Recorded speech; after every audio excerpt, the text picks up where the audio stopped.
Assalamualaikum warahmatullahi wabarakatuh. Kami dari kelompok 8 ingin mempresentasikan hasil tugas kami yang berjudul Pengertian, Ruang Lingkup, dan Substansi Hukum Pidana dalam Jurisprudensi guna memenuhi ujian tengah semester yang diberikan oleh dosen kami, yaitu Pak Faris. Sebelumnya, perkenalkan, nama saya Rima Dwi Lestari, NPM 2210.085. Perkenalkan, nama saya Syahala Dapania dengan NPM 2210.084. Perkenalkan, nama saya Dina Francisca dengan NPM 221117. Perkenalkan, nama saya Anton Putra Hergawan dengan NPM 22166.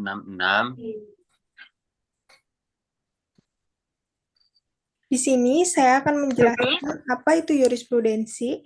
Jurisprudensi berasal dari kata lain yakni jurisprudenti, yang berarti pengetahuan umum. Kamus Besar Bahasa Indonesia menerangkan bahwa jurisprudensi artinya ajaran hukum melalui peradilan atau himpunan putusan hakim. Selanjutnya, pengertian jurisprudensi menurut Profesor Subekti menyatakan bahwa jurisprudensi ialah putusan-putusan hakim atau pengadilan yang telah berkekuatan hukum tetap dan dibenarkan oleh Mahkamah Agung sebagai pengadilan kasasi atau putusan-putusan Mahkamah Agung yang tetap. Dan tidak semua putusan pengadilan dapat dinyatakan jurisprudensi karena ada beberapa persyaratan suatu putusan yang dapat dinyatakan jurisprudensi. Selanjutnya ada ruang lingkup hukum pidana dalam jurisprudensi. Ruang lingkup ini mengacu pada sejauh mana pengadilan mengembangkan serta menafsirkan prinsip-prinsip hukum dalam putusan hukumnya.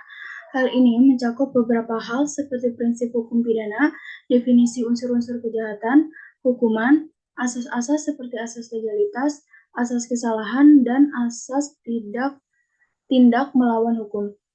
Hukum pidana pun dapat mencakup pengembangan mengenai konsep-konsep hukum pidana. Selain itu juga mencakup bagaimana putusan pengadilan dalam kasus tertentu dapat mempengaruhi pengambilan kasus serupa untuk menciptakan presiden hukum. Selanjutnya, kaitan hukum pidana dalam jurisprudensi. Hukum pidana jurisprudensi dapat dijadikan sebagai sumber hukum jika jurisprudensi didasarkan pada argumentasi hukum yang jelas, ilmiah, dan mendalam, terutama dalam membuktikan semua unsur delik dan mengaitkan landasan filsafat pemidanaan dalam menjatuhkan pidana kepada seseorang yang dinyatakan bersalah. Putusan Hakim Mahkamah Agung hanya mengambil alih putusan hakim yang paling rendah tanpa disertai argumentasi yang bersifat teoritis ilmiah dan sekiranya kurang pantas bila dikategorikan sebagai jurisprudensi. Putusan hakim tersebut pun harus sesuai dengan cita hukum dan nilai-nilai budaya bangsa Indonesia. Selanjutnya, substansi hukum pidana dalam jurisprudensi. Secara teori, terdapat perbedaan antara jurisprudensi di dalam sistem hukum civil law dan sistem common law. Yang pertama yaitu sistem civil law bersifat lebih persuasif atau fleksibel. Jurisprudensi tersebut tidak mengikat untuk digunakan. Yang kedua, sistem common law, yaitu bersifat mengikat. Kemudian, kebebasan dalam menggunakan atau tidak menggunakannya jurisprudensi dalam pertimbangan putusan hakim menunjukkan tidak ada kejelasan. Bisa jadi mengikuti sistem civil law ataupun common law.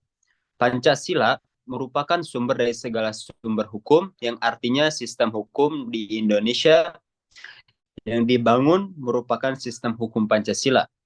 Sistem hukum yang mendasarkan pada nilai-nilai Pancasila yaitu nilai kemanusiaan, kesatuan, demokrasi, dan keadilan.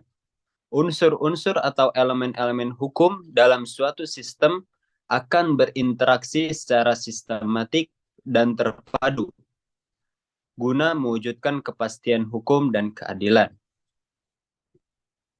Sekian dari kelompok kami. Mohon maaf apabila ada kesalahan. Semoga ilmu bermanfaat. Wabillahi taufiq wa hidayah. Assalamualaikum warahmatullahi wabarakatuh.